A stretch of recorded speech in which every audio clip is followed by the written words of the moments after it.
మీ business ఏదైనా మీ ఊర్లో promotion చేయాలంటే అది సుమన్ టీవీతోనే సాధ్యం. ఇప్పుడే సంప్రదించండి.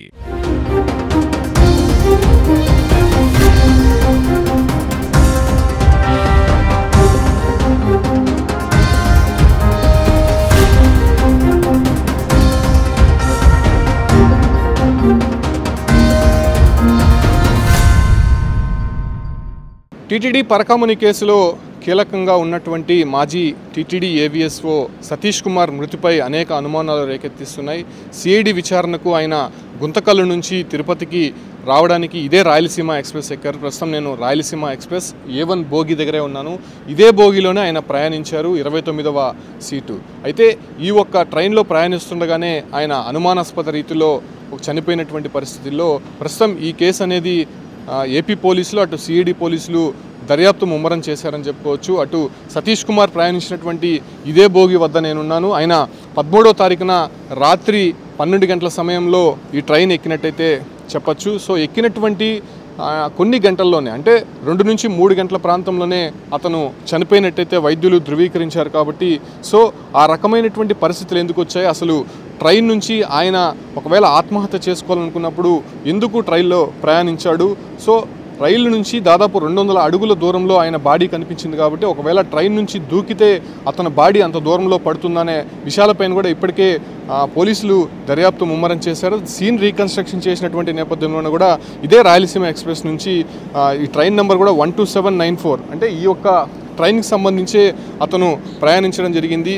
ఈ ఒక్క ప్రాంతం నుంచి సీన్ రీకన్స్ట్రక్షన్ చేసినప్పుడు ఒకవేళ అతను దూకిన తర్వాత 200 అడుగుల దూరంలో ఆయన బాడీ అనేది కనిపించింది. కాకపోతే ఇక్కడ నుంచి దూకితే దాదాపు ఒక 70 అడుగుల దూరంలోనే మాత్రమే ఆయన బాడీ అయితే పడుతుంది. సో ఎందుకు 200 అడుగుల దూరంలో పడిందనే విషయాలపైన పోలీసులు దర్యాప్తు ముమ్మరం చేశారు. దాంతోపాటు కూడా ఈ ఒక్క బోగిలోనే ప్రయాణించినటువంటి అందరినీ కూడా విచారిస్తున్నటువంటి పరిస్థితుల్లో అసలు సతీష్ కుమార్ ఈ ఒక్క బోగి లోపల ఏ సీట్లో ఆయన రిజర్వ్ చేసుకున్నాడు, ఏ సీట్లో ఆయన పడుకున్నారు, దాంతోపాటు కూడా ఆయన వెంట తీసుకొచ్చినటువంటి ఒక బ్యాగు ఆయన సీట్లో లేదు, అంటే ఈ ఒక్క బోగిలోనే 11 సీట్లోనే కనిపించింది. సో దాన్ని కూడా ఇక్కడ పనిచేసేటువంటి సిబ్బంది ఐడెంటిఫై చేశారు. కాబట్టి రేణిగుంట పోలీసులు కూడా దాన్ని అప్పచెప్పారు.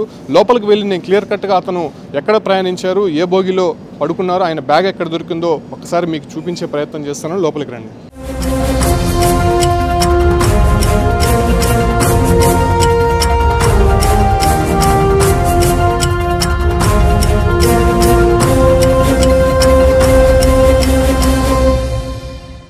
గుంతకల్లు నుంచి మాజీ టీటీడీ ఏవీఎస్ఓ ప్రయాణించినటువంటి రాయలసీమ ఎక్స్ప్రెస్లోనే ఉన్నాను.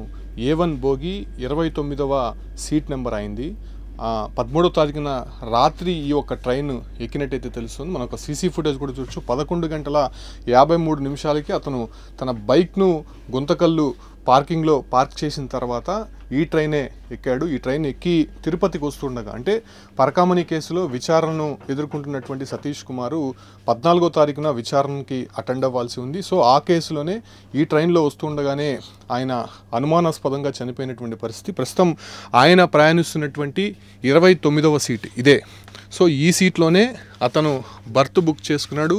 బుక్ చేసుకున్న తర్వాత ఆయన గుంతకల్లో ఎక్కినటువంటి నేపథ్యంలోనే ఈ సీట్లోనే అతను రాత్రి పడుకోవడం జరిగింది. అయితే అనూహ్యంగా ఆయన వచ్చినటువంటి ఒక బ్యాగు ప్రస్తుతం మిస్టీరియస్గా మారింది. దాన్ని ఏదైతే ఇక్కడ ఉన్నటువంటి సిబ్బంది, అంటే క్లీన్ చేసేటువంటి సిబ్బంది, ఈ ట్రైన్ తిరుపతికి వస్తుంది కాబట్టి 14వ తారీఖున ఉదయం 6 గంటల 23 నిమిషాలకి సరిగ్గా రేణిగుంట రైల్వే స్టేషన్ చేరుకుంది. ఇక్కడ పనిచేసేటువంటి సిబ్బంది 11వ సీటు వద్ద అతని బ్యాగ్ని ఐడెంటిఫై చేశారు. అంటే అతను ఉనింది ఇక్కడ, అతను బ్యాగ్ని ఐడెంటిఫై చేసింది వచ్చి ఇక్కడ 11వ సీటు దగ్గర ఇక్కడ పనిచేసేటువంటి సిబ్బంది గుర్తించారు. సో అక్కడ గుర్తించినటువంటి నేపథ్యంలోనే రేణిగుంట ఆర్పిఎఫ్ ఎవరైతే పోలీసు డిపార్ట్మెంట్కి సంబంధించి వాళ్ళు హ్యాండ్ ఓవర్ చేయడం జరిగింది. ఇది 11 సీటు. సో ఈ సీట్లోనే అతను బ్యాగ్ ఒకటి దొరికింది. మనం సీసీ ఫుటేజ్లో కూడా చాలా క్లారిటీగా చూడొచ్చు. సో ఆ బ్యాగ్ అనేది ఈ సీట్లో దొరికింది. అయితే ఆయన రిజర్వ్ చేసుకునింది, రాత్రి పడుకునింది మాత్రము 29వ సీటు. ప్రస్తుతం ఇదే రాయలసీమ ఎక్స్ప్రెస్. ఇది తిరుపతి నుంచి నిజామాబాద్ వెళ్తుంది, వయా గుంతకల్లు వెళ్ళేటువంటి ట్రైన్ ఇది. సో ఈ ట్రైన్లోనే టీటీడీ మాజీ ఏవిఎస్ఓ సతీష్ కుమార్ ప్రయాణిస్తున్నటువంటి నేపథ్యంలోనే ఇదే 29వ సీటు. సో ఇక్కడ నుంచి ట్రైన్ స్టార్ట్ అయినటువంటి నేపథ్యంలోనే గుంతకల్లు ఎక్కినటువంటి సతీష్ కుమార్ 2 గంటల నుంచి 3 గంటల మధ్యలో అనుమానాస్పద రీతిలో చనిపోయినట్టయితే గుర్తించారు. సో ఇదే రాయలసీమ ఎక్స్ప్రెస్కి సంబంధించి ఆయన ప్రయాణించినటువంటి train. Suman TV ground level అసలు ఏం జరిగిందో మీకు చూపించే ప్రయత్నంలో భాగంగా రాయలసీమ ఎక్స్ప్రెస్ ఎక్కడం జరిగింది. సో ఈ ట్రైన్లో అక్కడ అతను పడుకోవడం జరిగింది, సీట్ రిజర్వ్ చేసుకొని. ఇక్కడ ఆయన బ్యాగ్ దొరికింది. అయితే ఆయన్ని ఇక్కడ నుంచి ఎందుకు ఆయన ఈ ట్రైన్ నుంచి దాదాపు ఒక 200 అడుగుల దూరంలో ఆయన మృతదేహమై కనిపించాడు. సో ట్రైన్ నుంచి అతను వెయిట్ ఉండేటువంటి ఒక బొమ్మని తయారు చేసి, హైట్ ఉండేటువంటి బొమ్మను తయారు చేసి ఈ ట్రైన్ నుంచి విసిరే ప్రయత్నం, అంటే అక్కడ సీన్ రీకన్స్ట్రక్షన్ చేసేటువంటి ప్రయత్నం కూడా అక్కడ పోలీసులు రైల్వే అధికారులు చేశారు.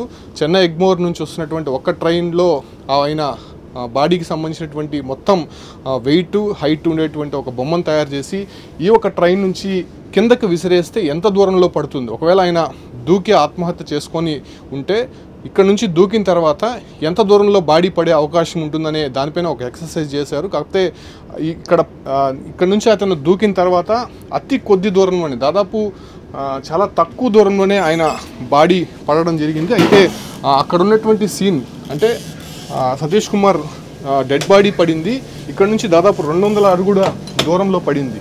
సో ఇక్కడ నుంచి ఆయన దూకిన తర్వాత దాదాపు చాలా దూరం వరకు ఆయన బాడీ అయితే కనిపించింది. కాకపోతే ఇది దగ్గరలోనే ఆయన పడినట్టు ఆ బొమ్మ అయితే చాలా క్లారిటీగా కనిపించిందని చెప్పుకోవచ్చు.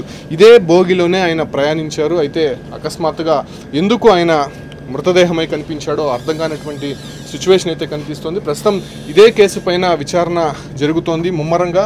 అటు సిఐడి పరకామణిలో ఉన్నటువంటి డీజీ రవిశంకర్ అయ్యంగార్ కూడా వెంటనే ఆయన చనిపోయినటువంటి నేపథ్యంలోనే అటు గుంతకల్లుకు వెళ్ళారు. అక్కడ స్పాట్కి వెళ్ళి పరిశీలించారు. దాంతోపాటు కూడా అక్కడ ఉండేటువంటి రైల్వే సిబ్బంది కావచ్చు, లేదంటే ఆయన ట్రైన్ ఎక్కినటువంటి సీన్స్, అక్కడ ఆయన తిరిగినటువంటి ప్లేసెస్, ఆయన ఫోన్ కాల్ డేటా ఆధారంగా ఎక్కడెక్కడ వెళ్ళారు, ఎవరెవరితో మాట్లాడారని దానిపైన కూడా ఇప్పటికే కంప్లీట్ డీటెయిల్స్ తీసుకుంటున్నారు. కాబట్టి సో ప్రస్తుతం ఈ రాయలసీమ ఎక్స్ప్రెస్లో 13వ తారీఖు రాత్రిన ఎవరెవరు ప్రయాణించారు అనే దానిపైన కూడా ఇప్పటికే ఒక లిస్టు తీసినటువంటి పరిస్థితి. ఈ బోగిలో ఉన్నటువంటి వారందరినీ కూడా కంప్లీట్గా లిస్టు తీసి వాళ్ళ వివరాలు సేకరించి వాళ్ళ దగ్గర నుంచి కొంత ఇన్ఫర్మేషన్ తీసుకునేటువంటి ప్రయత్నం పోలీసులు చేస్తున్నారు. ఎందుకంటే ఈ ఒక్క సతీష్ కుమార్కి సంబంధించి మొదటగా హత్యగా ప్రాథమికంగా నిర్ధారించారు కాబట్టి సో దానికి సంబంధించి ఇప్పటికే హత్య కేసుగా నమోదైంది. ఎందుకంటే వాళ్ళ కుటుంబ సభ్యులు కూడా చెప్పినటువంటి నేపథ్యంలోనే దాన్ని హత్య కేసుగా నమోదు చేశారు కాబట్టి సో దానికి సంబంధించి చాలా వివరాలు రాబట్టేటువంటి ప్రయత్నం చేస్తున్నారు. ఎందుకంటే ఆయన బ్యాగ్లో పిస్టల్ కూడా ఉండేటువంటి అవకాశం ఉంటుంది. ఎందుకంటే ఆయన ఇన్స్పెక్టర్గా పనిచేస్తున్నారు కాబట్టి రైల్వే డిపార్ట్మెంట్లో ఆయన దగ్గర ఖచ్చితంగా పిస్టల్ ఉంటుంది. సో అది ఎక్కడికి పోయింది, ఇప్పుడు ఆ బ్యాగ్ అయితే హ్యాండ్ ఓవర్ చేశారు కానీ కంప్లీట్ డీటెయిల్స్ అయితే తెలియాల్సి ఉంది. అయితే ఈ ఒక 29వ కోచ్లో ఇక్కడ ఆయన ఉన్నాడు కాబట్టి సో ఇక్కడ ఈ ఒక్క పరిసర ప్రాంతాల్లో ఉన్నటువంటి ప్యాసింజర్స్ ఎవరైతే ఉన్నారో ఆయనతో పాటు ఎవరెవరు ప్రయాణం చేశారు, ఇక్కడ ఆయనతో ఎవరైనా కాంటాక్ట్ అయ్యారా, మాట్లాడే ప్రయత్నం చేశారా అనే దానిపైన కూడా ఇప్పటికే ఇన్వెస్టిగేషన్ కంటిన్యూ అవుతుంది. కాబట్టి దానిపైన పూర్తి వివరాలు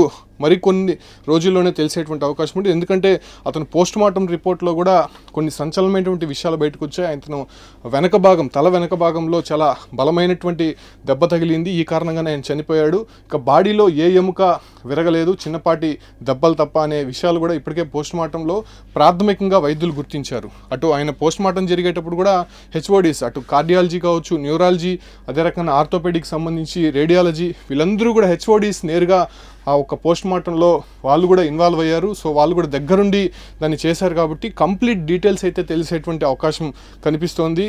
సో ప్రైమ్గా ఈ యొక్క ట్రైన్లోనే అతను ప్రయాణించి ఆ తర్వాత శవమై కనిపించాడు కాబట్టి ఈ ఒక్క బోగిలో వెళ్ళేటువంటి ప్రయాణికులు మెయిన్గా చెప్పాల్సి ఉంటుంది. ముఖ్యంగా సాధారణంగా ఏసీ బోగిల్లో సీసీ కెమెరాలు అనేది మనం చూస్తూ ఉంటాం. కాకపోతే ఇక్కడ సీసీ కెమెరాలు కూడా ఎక్కడా కనిపించినటువంటి పరిస్థితి కనిపిస్తుంది. ఎందుకంటే ఖచ్చితంగా సెక్యూరిటీ మెజర్స్ అనేది రైల్వే శాఖ తీసుకుంటూ ఉంటుంది. కాకపోతే ఇక్కడెక్కడా కూడా సీసీ కెమెరాలు లేనటువంటి పరిస్థితి. సీసీ కెమెరాలు ఉంటే అతను ఎవరితో మాట్లాడారు, ఎవరితో ఇక్కడ కాంటాక్ట్ అయ్యాడు, లేకపోతే ఇక్కడ ఎవరు ఆయనతో వచ్చి గొడవ పడ్డారా, లేదంటే ఏదైనా ఘర్షణ పడ్డారా, లేదంటే అతని పైన ఏదైనా హత్యాయత్నం చేయడానికి ప్రయత్నాలు ఇక్కడ ఎవరెవరు చేశారనే దానిపైన కంప్లీట్గా రికార్డ్ అయ్యింది అది. బట్ ఇక్కడ సీసీ కెమెరాలు ఈ ఒక్క బోగిలో లేకపోవడం ప్రధానంగా కొన్ని అంటే ఆధారాలు లభించకపోవడం ప్రధానమైనటువంటి కారణంగా చెప్పచ్చు. సో ఈ రకంగా టీటీడీ మాజీ AVSO Satish Kumar death mystery అనేది ఇంకా వీడలేదు. అసలు ఆయనది ఆత్మహత్య, హత్య అనే విషయాలపైన ఇప్పటికే లోతైనటువంటి